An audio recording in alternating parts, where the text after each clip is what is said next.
My name is Jonathan Pierce. I work as a building inspector. Most of my days are spent in silence, concrete cables, flickering lights. Old structures have a way of whispering to you, if you know how to listen. Last month, I was assigned to an office complex downtown. 53 floors. Modern, glass and steel. Nothing unusual. Until the day I took the elevator. It was supposed to stop on the 24th floor. Instead, it didn't stop at all. The panel above the doors blinked. 22. 23. Then 24. Then something else. A symbol I had never seen before. It looked like a sideways 8. Infinity. Then the light flickered and froze. The hum of the elevator changed, deeper, slower. Like the cables were straining against something heavy. Then it stopped. No chime. No sound. Just silence. The doors slid open. It wasn't any floor I recognized.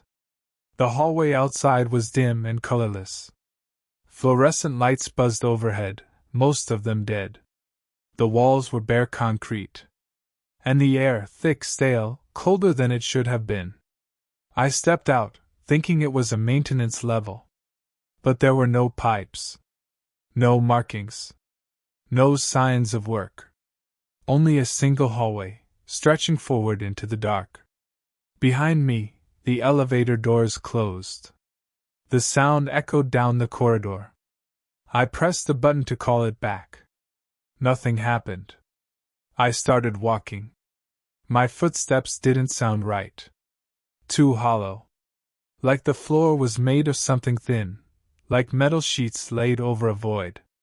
At the end of the hallway, there was a door. Unmarked. No handle. Just a single slot, like a card reader. Next to it, faint writing scratched into the paint. Don't go below. I stood there for a moment, thinking it was a joke. Some construction worker's idea of humor. Then the floor vibrated. A deep, low pulse, like a heavy machine starting somewhere far below. The sound came again, louder this time. Then a click. The elevator doors opened behind me. The display above the door didn't show a number anymore. Just one word. Down. The button panel inside was blank.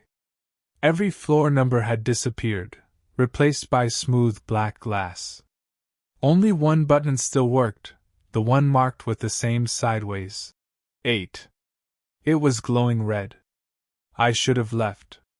I should have taken the stairs. But instead, I stepped inside. The doors closed. The car trembled once, then started moving. Down. The numbers blinked by, 23, 22, 21. Then past 1. Then past B1. Then past B2. And it didn't stop. The sound of the motor grew slower, heavier. Then, a deep metallic groan. Something scraping against the shaft. Sparks flickered outside the glass panel. I hit the emergency stop. Nothing. The floor indicator was blank. Then it flickered. 1. The elevator jerked to a stop. The lights flickered once. Then everything went dark. I stood there, listening. At first, there was nothing. Then, a faint, steady sound. Like someone breathing in the dark. Close. Too close. It came from above the ceiling panel. I looked up. The metal grid was shaking slightly. Dust falling through the cracks. Then something pressed against it from the other side. Softly. Like a hand. And then, tap. Tap. Tap. 3 slow knocks. The lights came back on. The elevator doors opened. And what was in front of me wasn't a floor. It was a narrow corridor, concrete walls, no lights beyond the first few feet. But at the end, I saw something faintly glowing, a small red exit sign. I stepped out. Behind me, The elevator doors closed. The sound was final, heavy, sealing. I turned toward the faint light ahead. And that's when I saw it. The exit sign wasn't hanging from a ceiling. It was lying on the floor. Bent. Broken. Pointing down into an open stairwell. And from the dark below came a voice. Calm. Almost polite. Going down? The voice echoed up the stairwell. Low. Calm.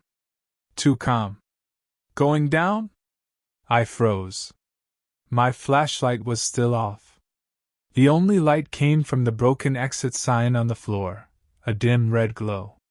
For a moment there was no sound. Then something shifted below. A shoe scraping concrete.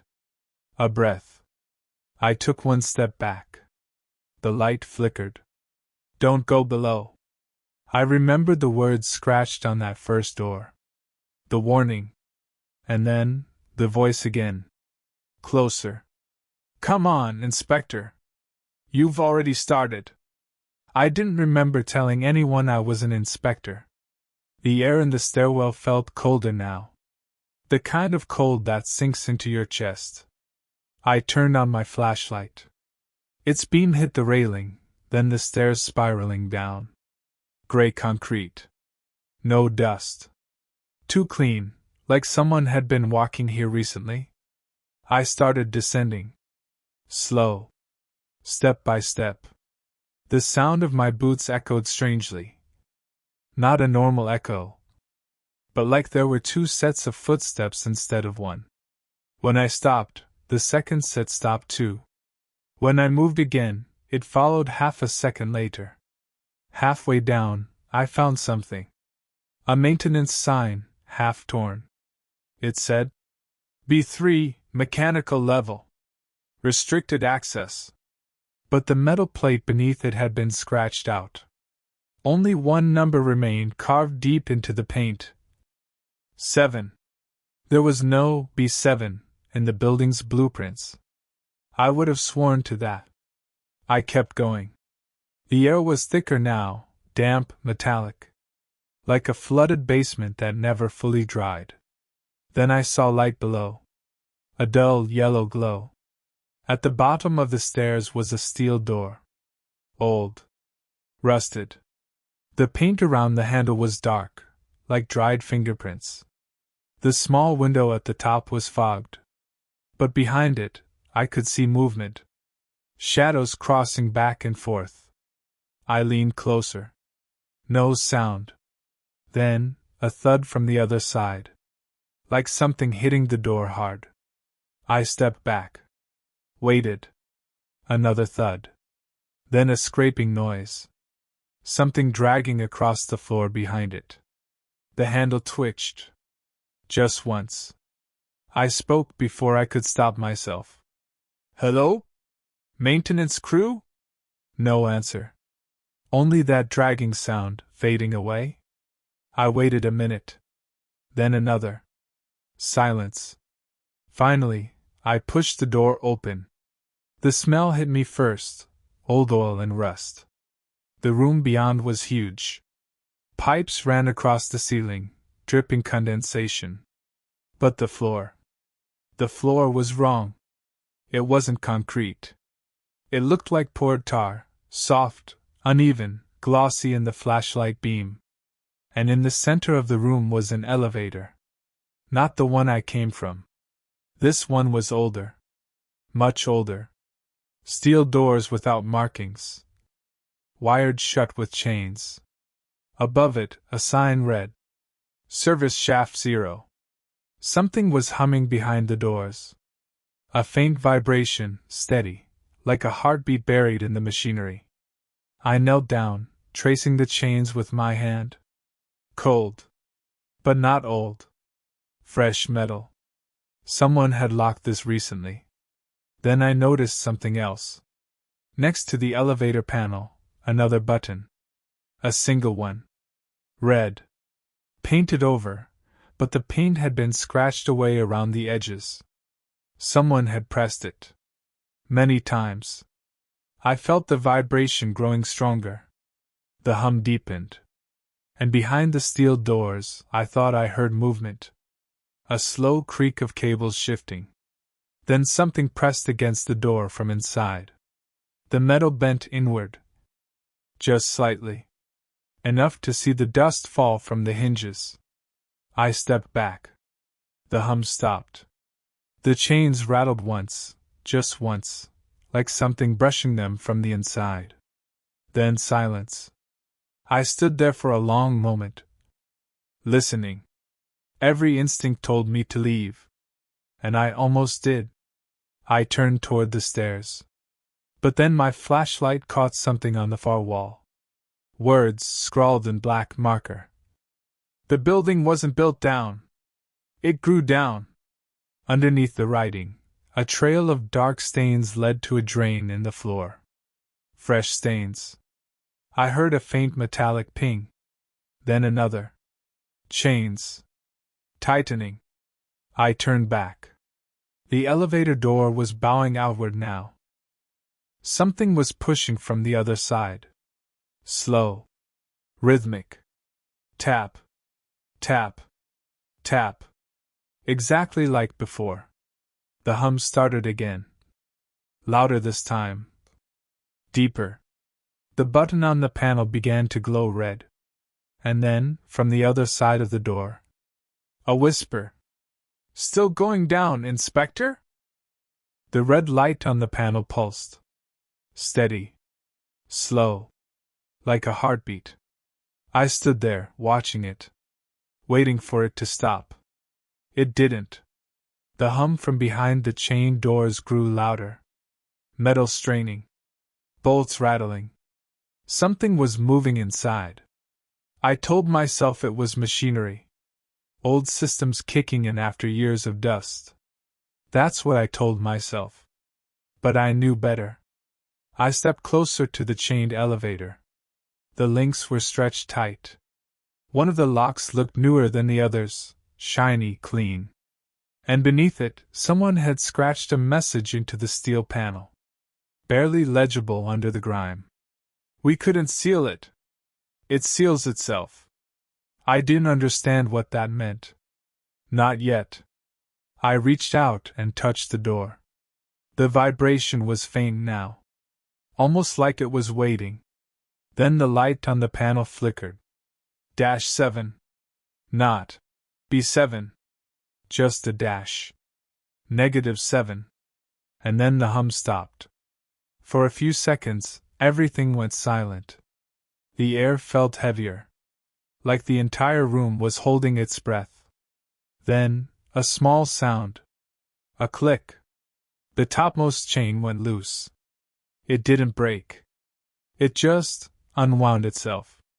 Like something on the other side had turned the lock.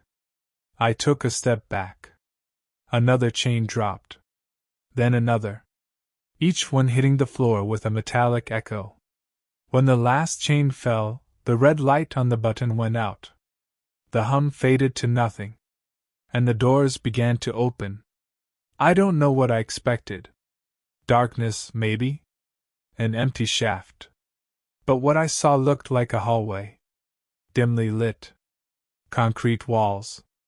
Ceiling lights flickering at long intervals. The floor was wet, reflecting the pale glow. And the air that came out, it wasn't air from a basement. It was warm. And it smelled faintly like antiseptic. And something else. Old paper. A faint draft brushed my face. Like a hallway breathing. I should have called for backup. Filed the report. Left. But curiosity is stronger than fear sometimes. That's how people disappear. That's how I went further in. The moment I stepped across the threshold, the doors behind me closed. No sound. No vibration. Just a clean, quiet click. The light above me flickered on. For a brief second, I saw the walls clearly. Office wallpaper. Peeling. Old signage half torn. It looked like a corporate floor that had been abandoned years ago. Desks. Chairs. Papers scattered. Coffee mugs. Everything still in place. Like the people just left. I found a clipboard near one of the desks. The paper was yellowed, the ink faded. But I could still read the heading. Sublevel expansion, Phase 0. Below it, a list of names. Supervisors, engineers, contractors. And at the bottom, a note written in pen. Stop digging. The foundations aren't ours anymore. That sentence chilled me more than anything else. I set the clipboard down. The air felt heavier again. A vibration, faint, distant. Like machinery spinning up somewhere deep below. The hallway turned left. At the corner, a broken sign hung from the ceiling.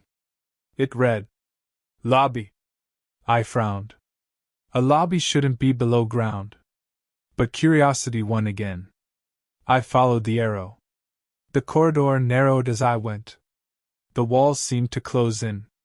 The lights buzzed overhead, some flickering out as I passed. Then, at the end, I found a glass door. The word lobby printed backward on it. And behind the glass, something moving. Not walking. Not human. Just a slow shape shifting in the dark. I lifted my flashlight. The beam hit the glass. For a second, I saw my reflection. Then something moved behind it. And my reflection moved a moment later. Like it was delayed. A second version of me stood in the glass. Same face. Same clothes. But his expression, wrong. He wasn't afraid.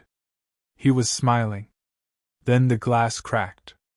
A hairline fracture spread across it, splitting my reflection in two. And behind the crack, the me in the glass mouthed words. No sound. Just lips moving. You're already below. The lights went out. Complete darkness. No hum, no vibration, only the sound of my own breath. Then, a sound behind me. The elevator doors opening again. The faint red light from the control panel spilled into the hallway. Enough to see the wet floor shimmer. I turned back. And saw something at the far end. A shape standing in the elevator. Still. Tall. Its head tilted slightly. Like it was watching me. The red glow outlined its shoulders. Its hands long, wrong. Fingers almost touching the floor. Then, in that same calm voice. Basement 7 is ready. The figure stood in the elevator. Unmoving. Silhouetted by the red light. I couldn't see its face. Only the outline. Too tall. Too thin. Like a person stretched wrong. It didn't breathe. Didn't sway. Just watched. I took one step back. My boot hit something soft. I glanced down. A shoe. Polished. Left behind, heel bent, as if someone had stepped out of it mid-stride. The air changed. Thicker. Damp. It carried a faint electric hum, the kind you feel in your teeth. Then the figure in the elevator moved. Slow. Tilting its head like it was curious. The elevator's red light flickered once. Twice. Then the figure was gone. The car was empty. But the doors stayed open. The light inside still pulsed faintly, calling me. Basement 7. I don't know why I stepped forward. Maybe it was the silence. Maybe the way the air felt, like gravity was pulling harder toward that open door. The moment I crossed the threshold, the elevator sealed shut. No button panel. No emergency hatch. Just 4 steel walls, breathing in faint, mechanical rhythm. Then the floor dropped. A long, slow descent. No cables groaning. No hum of motion. Just stillness, and the sound of my own pulse. After what felt like minutes, the elevator stopped. Softly. No jolt. The doors opened. It was a lobby. At least, it looked like one. Marble tiles cracked with age. Broken reception desk. Chairs overturned. Old directories on the wall, the kind you see in office buildings, with names of companies and suite numbers. But all the text was blurred. Not unreadable, just wrong. Letters where numbers should be. Numbers where names should be. And behind the desk, a clock. Its hands moving counterclockwise. I looked up. The walls were covered in old wallpaper, curling at the edges. A faint odor of mold. And underneath it, something sweet. Rotting sweet. I walked deeper. The lights overhead buzzed faintly, some flickering in slow patterns, almost like breathing. At the far end of the lobby, I saw another set of elevator doors. Identical to the ones I came from. Except these were open. Inside was darkness. No floor indicator, no light. Just an empty shaft leading down into nothing. I leaned closer. Listened. A sound drifted up. Faint. Wet. Like something dragging itself across the bottom. I stepped back. On a nearby wall, I noticed a framed photo. It was dusty, but I could make out the image. A group of people in hard hats, engineers, smiling for the camera. Behind them, a sign. Phase 0, completion. I wiped the glass. There was writing underneath the image. For those who stayed. The faces in the photo were faded. Except one. The man in the middle. He looked familiar. I leaned closer. And my stomach turned. It was me. The lights flickered again. Once. Then twice. The hum in the walls grew louder. The clock on the wall spun faster now, the hands blurring. The air shifted, not wind, but movement. Like the whole floor exhaled at once. I turned. The lobby was no longer empty. Figures stood where the chairs had been. Dozens of them. Still. Faces pale, waxy, featureless. They were all facing me. The one nearest tilted its head. Slowly. And spoke in a voice that wasn't a voice. Like multiple recordings layered together. Welcome back, Inspector. The lights went out. Total blackness. A hum filled the air, like 1,000 low voices murmuring at once. I turned on my flashlight.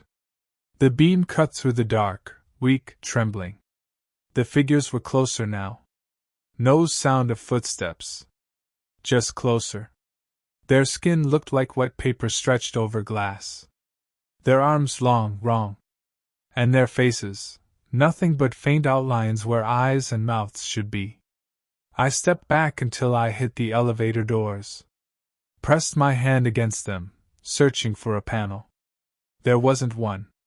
The flashlight flickered. And for a split second, I saw one of the figures right in front of me. Its mouth was open now. Too wide. No teeth, just a hollow space, filled with faint light. Then, from somewhere behind them, a voice echoed. Not like theirs. Calm. Human. You weren't supposed to see this. The crowd stopped moving. The hum died instantly. And one by one, they turned toward the sound. At the far end of the lobby, a man stood near the reception desk. Wearing a gray suit. Clean. Ordinary. Smiling. I raised the flashlight toward him. He looked straight at me. And said softly, Basement 7 was never meant for people. Then everything went dark again. When the lights came back, the man in the gray suit was gone. The lobby was empty again. Silent. Too silent. The clock on the wall had stopped. Its hands frozen at midnight. The only sound left was the slow drip of water. Somewhere behind the walls. I turned in a circle. The elevator doors gone. The sign that said Basement 7, gone too. Only one thing remained. the reception desk. And behind it, an open book. Old, leather-bound. Pages yellowed. The first line read, "Entries of those who arrive unannounced." I flipped through the pages. Dozens of names. Dates. Each line ending the same way. "Did not depart." And then, my name. Written in ink that was still wet. A low hum began again. It came from beneath the floor. A steady, mechanical pulse, like a giant heart beating deep below. The tiles started to vibrate. The walls shimmered, not like they were shaking, but breathing. Then, from the far side of the room, I saw it. Another elevator. Identical to the first. Its doors slowly opening. Inside, darkness. But this time, I could hear whispers. Not words, more like memories trying to form. I should have run. But my legs didn't move. Something in that dark was pulling at me, not with force, but with recognition. It felt like I'd been here before. Maybe not as me. Maybe as someone else. Maybe as one of the names in that book. I took a step forward. The air grew heavier, thicker. My reflection stared back from the elevator's metal walls. Only it wasn't mine. The man looking at me had no eyes. Just smooth, pale skin where they should have been. He lifted a hand. I lifted mine too. Perfect mirror. Except when I lowered it. He didn't. A metallic voice came from somewhere deep inside the car. "Please remain still." Then the doors slammed shut. Total darkness. The hum grew louder. And for the first time, I felt the elevator move, but not down. Up. Faster and faster. Until my stomach felt weightless. Until I couldn't tell if I was still standing. Then silence. The doors opened. Fluorescent lights spilled in. A hallway. Polished floors. People walking past, talking, laughing. An airport terminal. Exactly as it was hours ago. Same announcements. Same distant chatter. Same smell of coffee and fuel. I looked around. Everything was normal. But no one looked at me. Not once. As if I wasn't there. I walked to a mirror near the security checkpoint. My reflection looked back. No face. Just smooth, pale skin. And somewhere below, in the hum of the unseen floors, a voice whispered. Not loud, not clear. But enough to hear through the static of everything ordinary. "Basement 7 thanks you for your stay."